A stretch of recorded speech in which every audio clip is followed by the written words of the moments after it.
আলহামদুলিল্লাহ আলহামদুলিল্লাহ কাফা ওয়া সালামুন আলা ইবাদিহিল্লাযীনা ইসতাফা আম্মা বা'দ।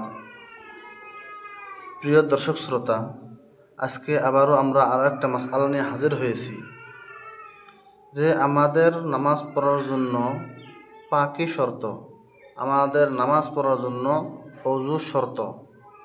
আমাদের প্রথমে অজু করতে হবে। অজুর মধ্যে ফরজ হলো 4টি। নাম্বার 1, মুখমণ্ডলকে ধৌত করা। নাম্বার 2, দুনো হাতের কনির 4 আঙ্গুল উপরে পর্যন্ত ধৌত করা।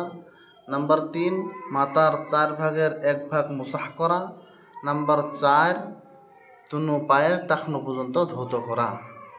কিন্তু এখানে আমাদের একটা মাসআলা হলো যে আমাদের অজুর সময়, অজু করার আগে যদি আমরা প্রিন্টের কাজ করে থাকি বা কালারের কাজ করে থাকি, যেরকম আমরা ঘরের মধ্যে পুটিংয়ের কাজ করি, কালার করার কাজ করি, তাহলে আমাদের শরীরে যদি কালার লেগে থাকে, নাইবা আমাদের মা বোনরা নীল পালিশ, নখ পালিশ ব্যবহার করে থাকে, ওরা যদি ওই নীল পালিশটা লাগাইয়া থাকে, তাহলে ওই সময় আমার শরীরের মধ্যে যদি নীল পালিশ নাইবা প্রিন্ট, যেটা কালার বলা হয়, ওইটা যদি আমার শরীরে লেগে থাকে, তাহলে আমার ওই হালতের মধ্যে অজু হবে কি হবে না।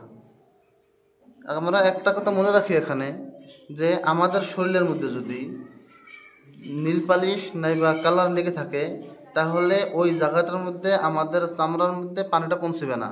সেই জন্য আমাদের শরীরের মধ্যে যদি নীল পালিশ নাইবা কালার লেগে থাকে, তাহলে আমাদের অজু হবে না।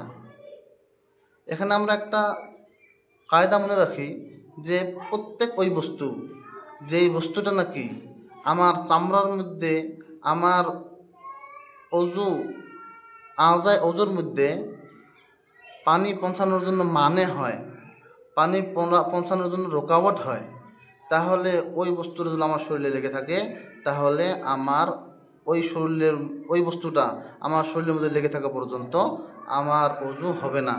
আমার যদি অজু সহি করতে হয়, দুরুস্ত করতে হয়, তাহলে ওই কালার নাইবা ওই নীল পালিশ আমাকে কি থেকে তুলতে হবে, শরীর থেকে, নাখুন থেকে তুলতে হবে, তারপর আমাকে অজু করতে হবে। তাহলে আমাদের অজু দুরুস্ত হয়ে যাবে এবং গোসল দুরুস্ত হয়ে যাবে।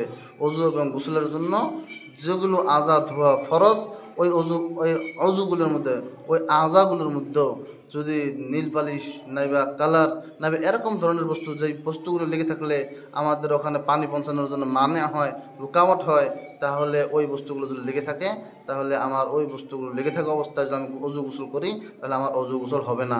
সেজন্য আমরা এই বস্তুগুলোর খেয়াল রেখে আমরা অজু গোসল করার জন্য চেষ্টা করব ইনশাআল্লাহ তাআলা।